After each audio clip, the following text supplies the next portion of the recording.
Good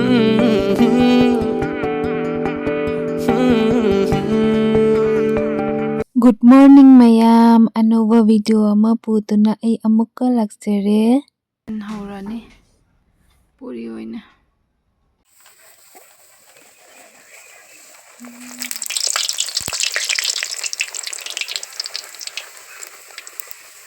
Tindo, kalau papa lagi ba?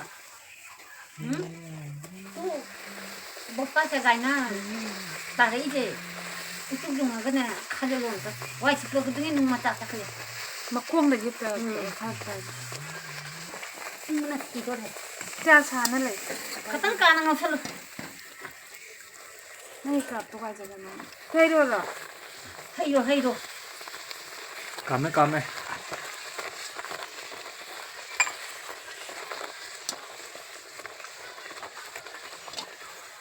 Video lagi kare puna cha. Haloi. Tak hayo. Ayuk ngatagi. Se. Ini jora ne jago.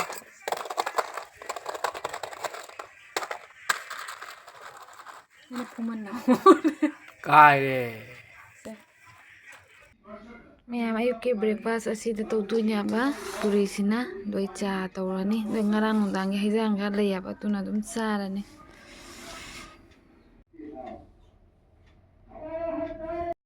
Mayam akhoi akumune chakhum honge kaigino idine chakhum gi phlang ga jadre aba jumbi ga jadre adu sinna bai ise lujaba de kesumbo mamai de kesumbo su taidre mai ge se lore. Mayam sigai phalang se lauthokre aba phalang se lauthoga jumbi su anoba hapini aba ko to ai video ase ai gi voice to mute thamaga voice recording hapini aba maramdi akhoi jum thangna ba siga isai thai aba ko ado copyright charakadra ina kijana ado mayam akhoi handak jum sabagi wari ni aba ko aduga handak akhoi jum se saroi aba maningda boundary haina hana akoibada haurani adu loraga chahi ani ahumgi matungda kaina jum sarani abako adugi jumbi makong sonba singse sindoiba adai tingna khari mayam se asi sinyabako asi je boundary haudoiba asi akoiba je hauraga doi chahi ani ahum matungda ingna jum se paikhatkani haye adugi adum leina baini aina makong ka se singdoibane.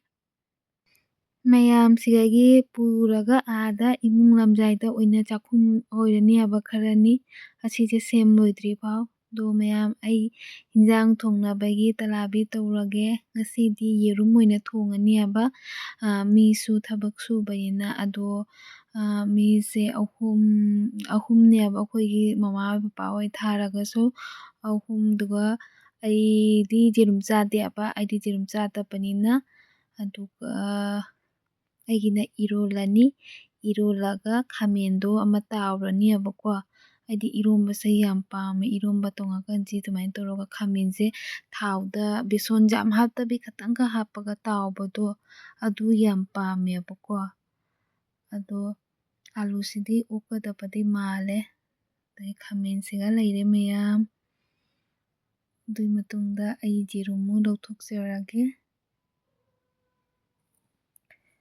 Mayam jerum lawthoe siga jerum laijare mayam jerum se kya tawsiga khalini abako akhoi papa oi sune gastric laibanina jerum do jam chajade aba nong phadok adum amakha kadum chai abako jam satina chade aba aduga isije kainoni aba local nate abako dugi ai manga khak lawthoge manga khak thongage.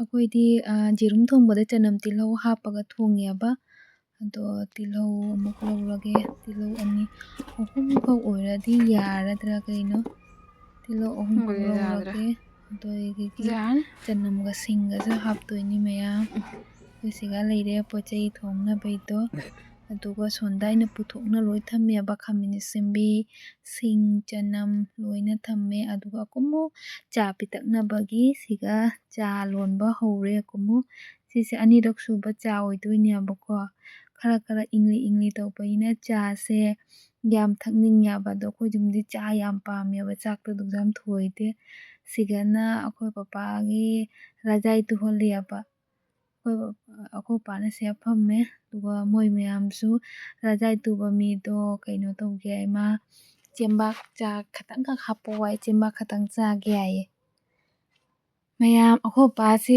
ꯀꯩꯅꯣ blanket ꯁꯨꯞꯄ ꯋꯥꯏꯖꯥꯗꯦꯕ ꯕ꯭ꯂꯦꯡꯀꯦꯠꯁꯦ ꯁꯨꯞꯄ ꯅꯨꯡꯉꯥꯏꯇꯦ ꯔꯖꯥꯏꯅ ꯃꯥ ꯅꯨꯡꯉꯥꯏꯖꯩ ꯍꯥꯏꯌꯦꯕꯀꯣ ꯑꯗꯣ ꯍꯧꯖꯤꯛꯇꯤ ꯁꯨꯃꯥꯏꯅ ꯈꯨꯜꯂꯛꯇ ꯔꯖꯥꯏ ꯇꯨꯕꯁꯨ ꯑꯗꯨ ꯌꯥꯝ ꯂꯥꯛꯅꯗ꯭ꯔꯦꯕ ꯀꯩꯒꯤꯅꯣ ꯍꯥꯏꯗꯤ ꯑꯅꯝꯕ ꯕ꯭ꯂꯦꯡꯀꯦꯠꯇ ꯁꯨꯞꯅꯔꯕꯅꯤꯅ ꯑꯗꯣ ꯉꯁꯤꯗꯤ ꯅꯨꯄꯥꯁꯦ ꯂꯥꯛꯄ ꯐꯪꯅꯔꯦꯕ ꯑꯗꯨꯒ ꯑꯗꯨꯝ ꯇꯨꯍꯜꯂꯦꯕ ꯑꯩꯈꯣꯏ ꯄꯥꯗꯤ ꯔꯖꯥꯏ ꯅꯠꯇꯅ ꯁꯨꯞꯄ ꯋꯥꯏꯕ ꯌꯥꯗꯦ ꯍꯥꯟꯅꯒꯤ ꯑꯍꯟꯅꯤꯗ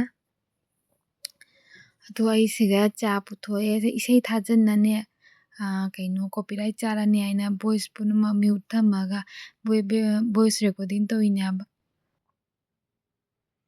ꯃꯌꯥꯝ ꯅꯨꯄꯥꯁꯤꯁꯨ ꯆꯥ ꯄꯤꯔꯦ ꯑꯗꯨꯒ ꯅꯨꯄꯥꯁꯤꯅ ꯍꯥꯏꯕ ꯃꯃꯥ ꯈꯅꯥꯎꯁꯦ ꯀꯪꯉꯦ ꯍꯥꯏꯌꯦ ꯏꯁꯤꯡ ꯄꯨꯔꯛꯑꯣ ꯍꯥꯏꯌꯦ ꯑꯗꯨꯒ ꯑꯩꯅ ꯁꯣꯝꯗ ꯄꯄꯥꯗꯁꯨ ꯆꯥ ꯄꯤꯕ ꯆꯠꯂꯦ ꯑꯗꯨꯒ ꯑꯩꯅ ꯅꯨꯄꯥꯗꯨꯒꯤ ꯏꯁꯤꯡ ꯄꯨꯕꯤꯔꯒ ꯄꯤꯕꯤꯔꯦ ꯑꯗꯨꯒ ꯃꯌꯥꯝ ꯑꯩ ꯍꯧꯖꯤꯛ ꯀꯨꯀꯔꯗꯅꯦ ꯀꯩꯅꯣ ꯌꯦꯔꯨꯝꯒ ꯑꯥꯂꯨꯒ ꯍꯥꯟꯅ ꯐꯨꯠꯈ꯭ꯔꯅꯦꯕ ꯑꯗꯣ ꯏꯃꯨꯡꯁꯦ ꯂꯣꯏ ꯆꯈꯥꯏ ꯂꯩꯔꯦꯕꯀꯣ ꯑꯗꯨꯒ ꯁꯣꯝꯗꯅꯀꯣ ꯃꯣꯏ ꯊꯕꯛ ꯁꯨꯕ ꯃꯌꯥꯝꯁꯤꯡꯁꯦ ꯏꯁꯩ ꯁꯛꯑꯒ ꯏꯁꯩ ꯑꯧꯔꯥꯏꯔꯒ ꯊꯕꯛ ꯁꯨꯏ ꯑꯩꯁꯨ ꯑꯗꯨꯝ ꯆꯥꯛ ꯊꯣꯡꯅ ꯇꯥꯔꯤ ꯃꯣꯏꯒꯤ ꯏꯁꯩꯁꯤꯡꯁꯦ ꯑꯗꯨꯒ ꯑꯩꯒꯤ ꯏꯄꯥ ꯅꯨꯄꯥꯗꯨꯅ ꯏꯁꯩ ꯁꯛꯏꯅꯦꯕꯀꯣ ꯑꯗꯣ ꯃꯌꯥꯝꯁꯤꯅꯁꯨ ꯑꯗꯨꯝ ꯅꯣꯛꯅ ꯈꯦꯅ ꯇꯥꯃꯤꯟꯅꯔꯤꯅꯤ ꯑꯗꯣ ꯃꯌꯥꯝ ꯑꯩ ꯏꯄꯥ ꯅꯨꯄꯥꯅ ꯁꯛꯄ ꯏꯁꯩꯁꯦ ꯃꯌꯥꯝ ꯐꯖꯕ꯭ꯔꯥ ꯍꯥꯏꯕꯤꯌꯣꯕꯀꯣ ꯃꯌꯥꯝ ꯄꯨꯝꯅꯃꯛꯁꯨ ꯇꯥꯃꯤꯟꯅꯁꯤ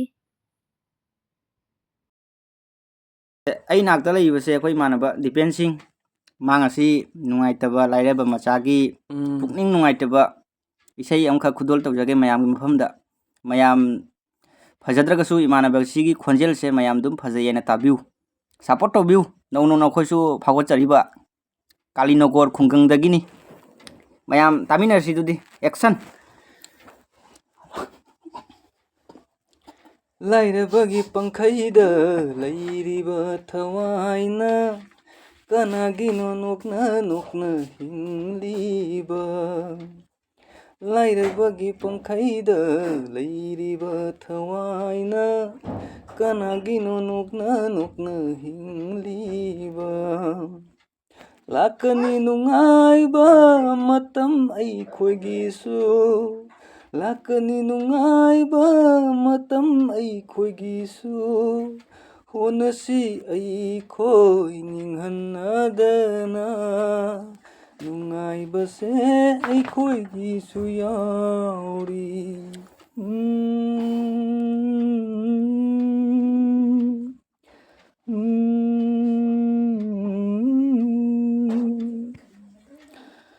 ꯊꯥꯕꯜ ꯃꯉꯥꯜ ꯅꯪꯁꯨ ꯆꯪꯈꯤꯅꯨ ꯄꯦꯟꯅ ꯌꯦꯡꯖꯒꯦ ꯏꯆꯜꯒꯤ ꯁꯛꯇꯝꯁꯦ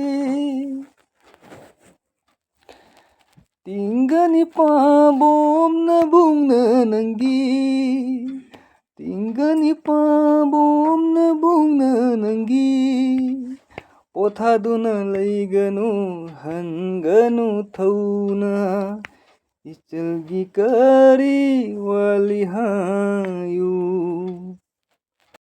ꯃꯌꯥꯝꯁꯤꯒ ꯌꯦꯔꯨꯝꯁꯦ ꯇꯪꯈꯥꯏ ꯇꯥꯔꯦꯕꯀꯣ ꯃꯃꯥꯅ ꯇꯪꯈꯥꯏ ꯇꯥꯔꯒ ꯊꯣꯡꯉꯨ ꯍꯥꯏ ꯑꯗꯨꯅ ꯍꯥꯎꯏ ꯍꯥꯏ ꯁꯤꯒꯅ ꯈꯥꯃꯦꯟꯁꯤꯃ ꯇꯥꯎꯔꯅꯤ ꯑꯗꯨꯒ ꯁꯤꯒꯅ ꯇꯤꯜꯍꯧ ꯆꯅꯝ ꯂꯩꯔꯦ ꯈꯥꯡ ꯊꯥꯡꯒꯠꯂꯦ ꯍꯥꯟꯅ ꯑꯩ ꯈꯥꯃꯦꯟꯁꯦ ꯍꯥꯟꯅ ꯇꯥꯎꯊꯣꯛꯑꯅꯤꯕ ꯑꯗꯨꯒ ꯍꯩꯖꯥꯡꯁꯦ ꯊꯣꯡꯉꯅꯤ ꯑꯗꯨꯒ ꯏꯁꯩ ꯇꯥꯅ ꯍꯧꯖꯤꯛ ꯈꯥꯃꯦꯟꯁꯦ ꯇꯥꯎꯔꯒꯦ ꯃꯌꯥꯝ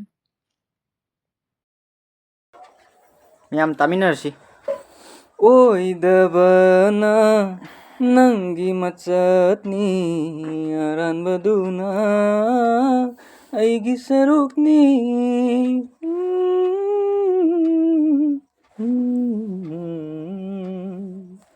ꯀꯞꯂꯨꯗ꯭ꯔꯕ ꯃꯤꯠꯂꯨꯒꯤ ꯄꯤꯔꯥꯡꯁꯦ ꯈꯥꯝꯕ ꯌꯥꯗꯅ ꯀꯞꯆꯔꯦꯗꯣ ꯉꯁꯤꯗꯤ ꯈꯜꯂꯣ ꯅꯪꯒꯤ ꯑꯄꯥꯝꯕ ꯌꯦꯡꯂꯣ ꯌꯥꯏꯐꯕ ꯂꯝꯕꯤ ꯌꯦꯠꯂꯔꯣꯏ ꯑꯃꯨꯛ ꯍꯟꯅ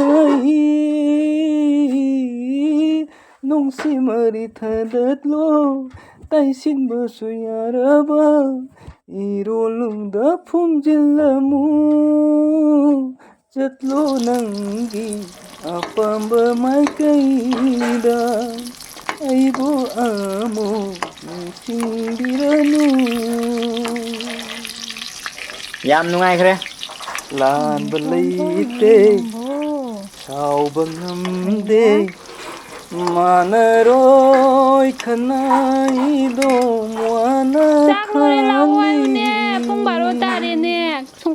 ꯌꯦꯡꯂꯔꯣꯏ ꯑꯩ ꯌꯦꯡꯂꯔꯣꯏ ꯅꯪ ꯎꯗꯕ ꯁꯥꯗꯨꯅ ꯊꯦꯝꯖꯤꯜꯂꯒꯦꯅꯦ ꯋꯥꯀꯠꯐꯝꯁꯨ ꯂꯩꯔꯣꯏ ꯀꯅꯥꯗ.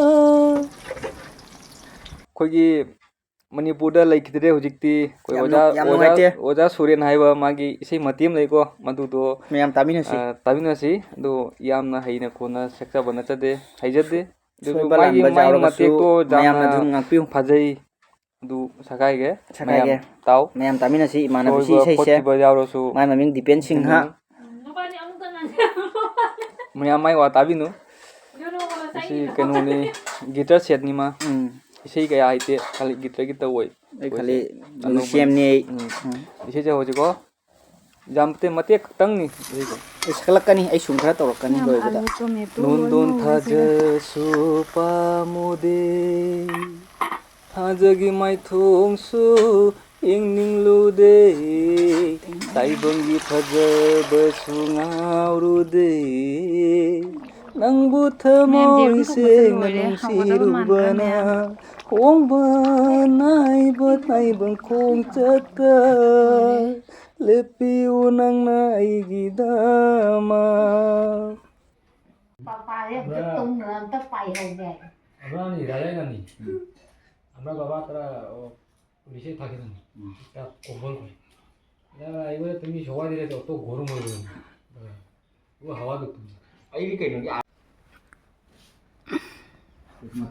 Ami shikia abar ami kata banai ba.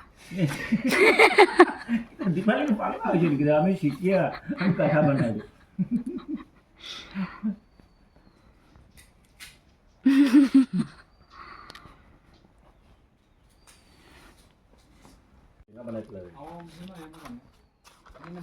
Sini pakai ko. Sini mama gyon, sini papa gyon. Aku kata ko ber sahaba matau tarane. Cap roi kata ko berje. Mayam akoi bera khana loire do. Wai tei tri si khomjandri chakhari mayam che. Hoji nungdang oire. Aduga ko huji toroi. Mayam ngasi di kandala wanya thonge. Ngasi di ne hoji ta kandala jonba lai mayaba adudagi lauiba. Dugane sigane leire. Ngauga thamme sina ngauba lore.